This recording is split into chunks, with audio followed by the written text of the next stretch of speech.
Desenho. Onde é que eu tô? Mitocôndria. Aí, eu quero que você entenda o que é crista. Crista não necessariamente é isso aqui. Crista é membrana interna, espaço intermembrana e membrana externa. Então, por exemplo, a terceira etapa, ela pode ocorrer aqui, ela pode ocorrer aqui, ela pode ocorrer aqui, ela pode ocorrer aqui, aqui, aqui. Em toda a superfície da membrana interna vai acontecer a terceira etapa, tá? Não necessariamente nas cristas, mas a terceira etapa, que é a cadeia respiratória, ocorre na membrana interna da mitocôndria, seja na crista ou onde não tem crista, que também ocorre, tá? Então, para entender, facilitar o nosso entendimento, eu vou pegar esse pedaço aqui e vou desenhar aqui. Beleza? Então, ó, o que nós vamos ter aqui, ó? Membrana externa. A membrana interna eu vou fazer ela maiorzinha. Então vai ser isso aqui. Isso aqui é a membrana externa.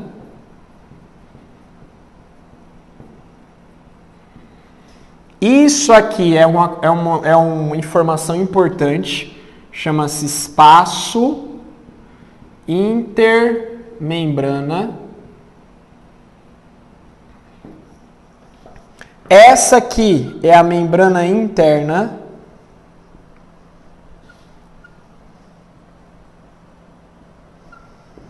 E aqui é a matriz. Matriz. Conseguiram enxergar onde é que eu estou aqui? Ó. Eu vou até fazer colorido aqui, ó. Membrana externa, espaço intermembrana, membrana interna e matriz. Membrana externa, espaço intermembrana, membrana interna e matriz, tá? Aí o que tem na membrana interna? Olha só. Vou desenhar.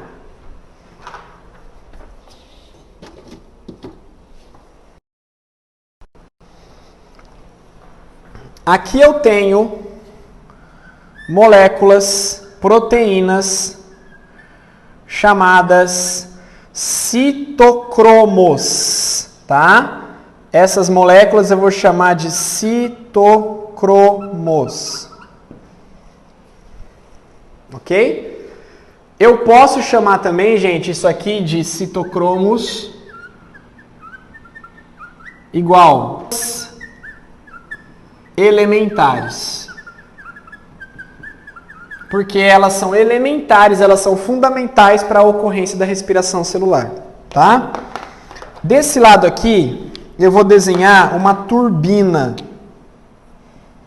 Aqui eu tenho uma turbina. Pensa que eu tenho uma turbina. Eu não sei desenhar uma turbina, vou desenhar uma turbina. Esse asterisco é uma turbina, uma roleta.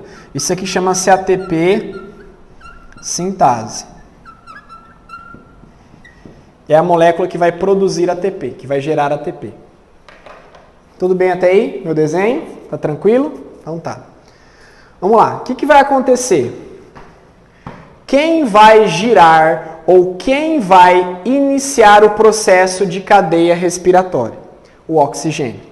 Então o oxigênio vem aqui, ó, bem aqui. Aí, lembra de que ele é eletronegativo, ele rouba elétrons. Então ele vem e rouba elétrons desse primeiro citocromo. O citocromo está lá, gente, de boa, quietinho, neutralizado, bonitinho. Vem o oxigênio, rouba o elétron dele. Aí esse cara fica oxidado. Aí ele já fica puto que ele ficou oxidado, faz o quê? Rouba elétron do próximo. Ah, roubaram de mim, vou roubar de você. Aí ele rouba desse cara aqui, ó. Então vem um elétron para cá. Ele não é mais positivo, ele fica neutro e esse cara fica positivo. Aí esse cara rouba elétron do próximo citocromo, ó, e esse cara fica positivo. E o elétron vem para onde? Vem para cá. Oxigênio rouba elétron desse, esse fica positivo. Esse primeiro citocromo rouba elétron do segundo, que fica positivo. Ele fica neutro.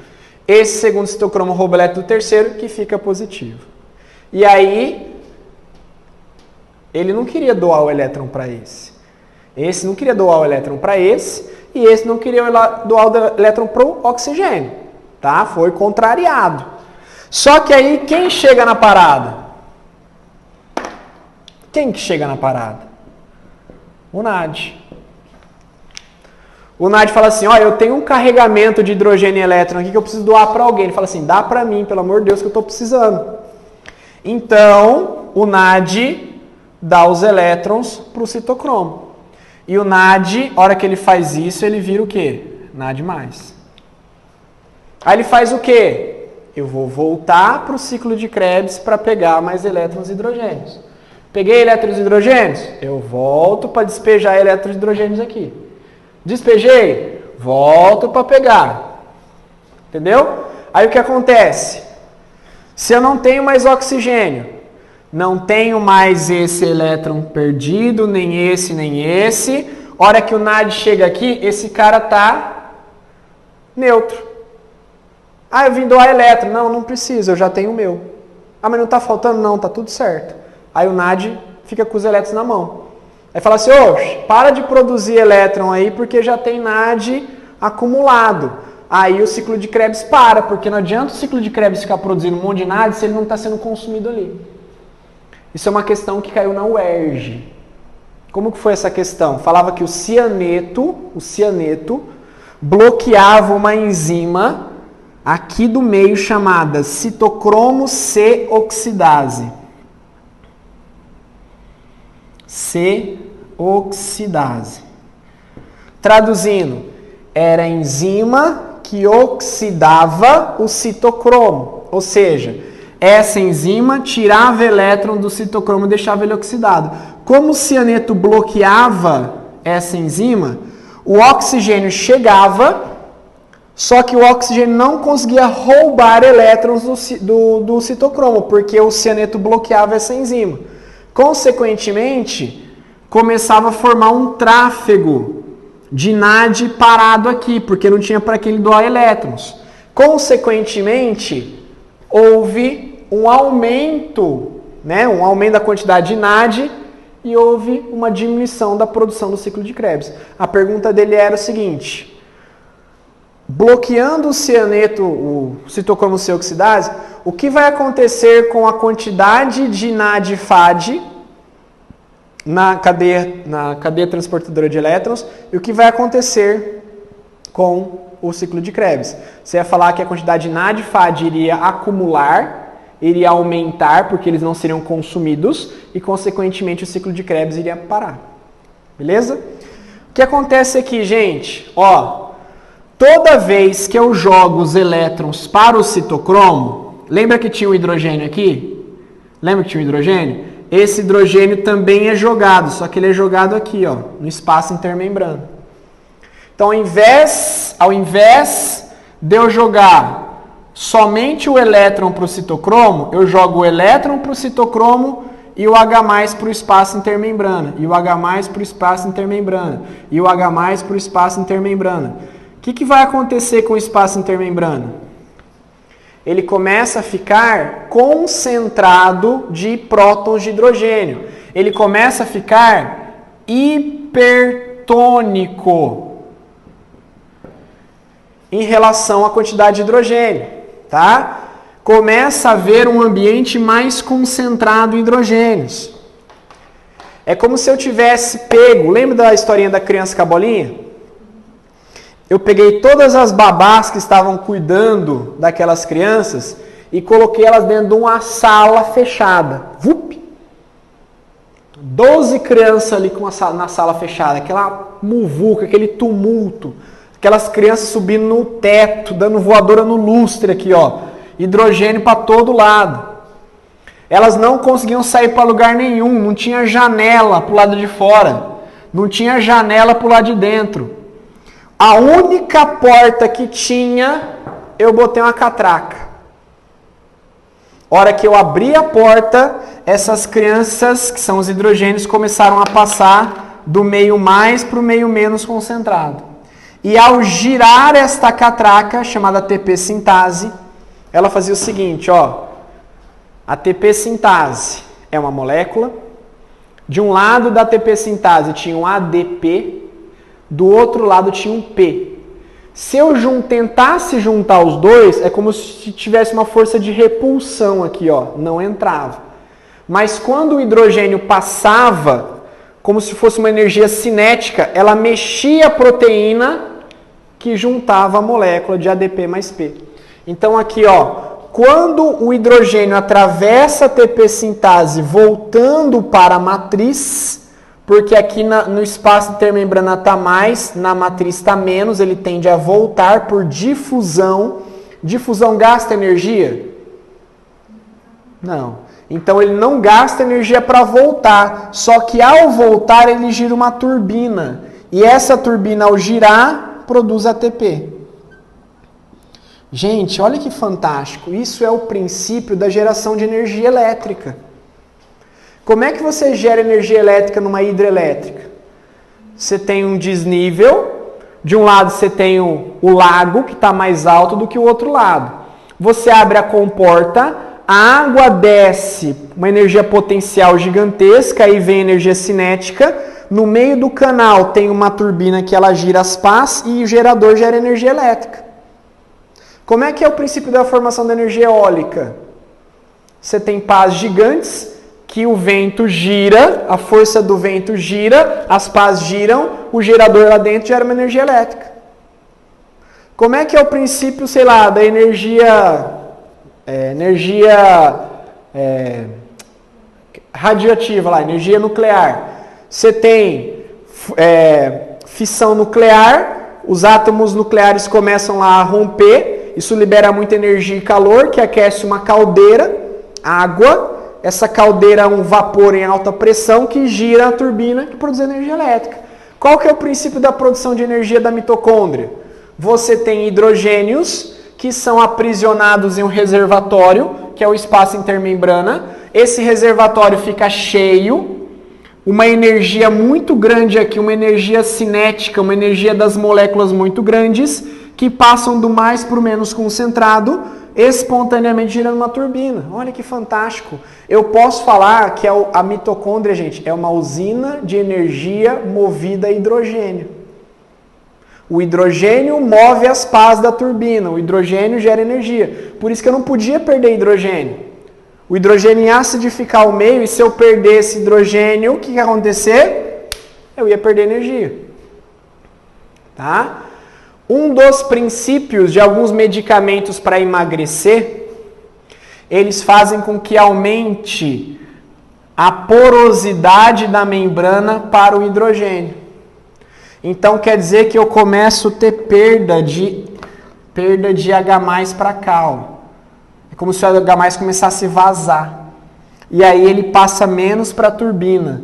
E ele produz menos ATP. Então aquela molécula de glicose que você comeu não vai produzir 38 ATPs, vai produzir menos. Então você, no caso, você vai ter que gastar mais glicose para produzir o mesmo tanto de energia. Então você vai acelerar a quebra da glicose para produzir mais energia. Então, teoricamente, você começa a gastar mais combustível para produzir a mesma probabilidade de energia, quantidade de energia, e tende a queimar gorduras para repor essa necessidade, tá? Então, vocês entenderam isso? Para a gente fechar o assunto, encerrar a aula, eu preciso fazer a conta da respiração celular para você entender se tudo bateu, tá? Porque no final tem que dar 38 ATPs, lembra? Então, se der 38 ATPs, bateu. Então, vamos lá, ó. Conta da respiração. Glicólise. Eu produzi 2 NADH2 e 2 ATP. Tá? Fase preparatória. Fase preparatória eu produzi o quê? 2 NADH2. não produzir ATP. Ciclo de Krebs. Eu produzi 6 NADH2, 2 FADH2 e 2 ATP. Tá? Agora a conta é o seguinte, ó. Cada NAD, se a gente for somar a quantidade de elétrons e hidrogênios transportados e a energia que ele vai gerar, eu posso padronizar que cada NAD vale 3 ATP. Tá? Então veja quantos eu tenho aqui, ó. 10 NADH2, sendo que eu tenho 2, 4, 10, ok? Vezes 3, eu tenho 30 ATP. Eu tenho 30 ATP só do NAD. O NAD vai liberar a quantidade de hidrogênios que vão ser convertidos em 30 ATPs, tá? O FAD, cada FAD H2 vale 2 ATP. Por que ele vale 2? Porque ele é menos energético. Ele libera uma quantidade de elétrons menores e a quantidade de elétrons ou de hidrogênios bombeados são menores. Isso vai valer menos ATP na soma. Então eu tenho 2 FAD H2 vezes 2 equivale a 4 ATP. Lembra que eu ainda tenho 2 ATPs da glicólise e 2 ATPs do ciclo de Krebs. Cada ATP vale 1, então vou ter 4 ATP vezes 1, 4 ATP. Totalizando 38 ATP. Existe alguma contradição nesse número? Existe. Por quê, gente? Pensa comigo. Dos 38 ATPs, nem todos foram produzidos na mitocôndria. Por exemplo, desses 38, 2 vieram da glicólise. Então, assim, se eu falar para você a respiração celular, a mitocôndria, a crista mitocôndria... Não, isso aqui não conta, porque a glicólise também. Então, tem alguns autores que falam que a respiração produz 36. Porque, na verdade, o que é a respiração? Seria o ciclo de Krebs e a cadeia respiratória, tá? Mas tem os 2 ATPs da glicólise que não tem como não contar. E outros ainda dizem que, por exemplo, esses 2 do ciclo de Krebs não conta muito. Então, na real, o que vai contar aqui são os ATPs produzidos pelo NAD e pelo FAD, que totalizariam 34. Mas, como eu disse para vocês, dificilmente uma questão vai te cobrar se a respiração celular produz 38, 36 ou 34, porque as 3 estão corretas. O que ele pode cobrar? Respiração celular produz 38, 2, 18, 20, números aleatórios. Mas em uma questão vai cobrar 38, 36, 34, porque dependendo do que você for explorar, tá certo. Outra coisa, isso aqui, ó, chama-se cadeia transportadora de elétrons, né? Só para encerrar.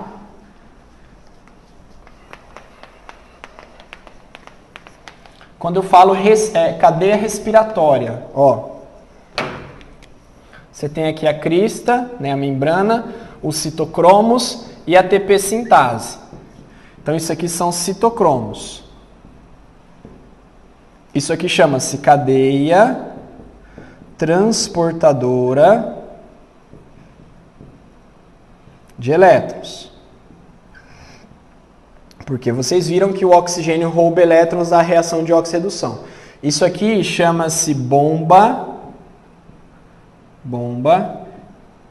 quimiosmótica. Bomba quimiosmótica, que é a passagem, a turbina, tá? É a ATP sintase, é a turbina em que o H+ passa produzindo ATP. Faltou só um detalhe para eu escrever aqui, tá, gente? Que eu esqueci. O que esse H+, quando passar, vai fazer? Ele vai ficar solto aqui? Não, ele vai reagir com o oxigênio. Então, ó, isso é muito importante. Cada 4H+, que passa pela ATP sintase, mais 4 elétrons que o oxigênio rouba, mais uma molécula de oxigênio, eu vou ter a formação de 2 moléculas de água. Tá? Essa equação aqui é a equação da formação da água pela neutralização dos hidrogênios a partir do oxigênio. Tá? Então, ó, citocromos, cadeia transportadora de elétrons, ATP sintase, bomba quimiosmótica, os dois juntos é a cadeia respiratória. Eu sei que muitas vezes a gente usa o nome como sinônimo, cadeia respiratória ou cadeia transportadora de elétrons. Não é sinônimo exatamente. Cadeia respiratória é o conjunto. É o fato de você transportar os elétrons. Mas é o fato de você transportar os elétrons que gera ATP? Não. É o fato do H+ passar pela turbina, que é a ATP sintase, e gerar ATP. Mas é um conjunto. Se eu não transportar os elétrons puxados pelo oxigênio, o NADH2 não joga os elétrons para o citocromo. Não joga o H+ para o espaço intermembrano. O espaço intermembrano, o H+ não volta para a matriz através de difusão. Tudo bem, gente?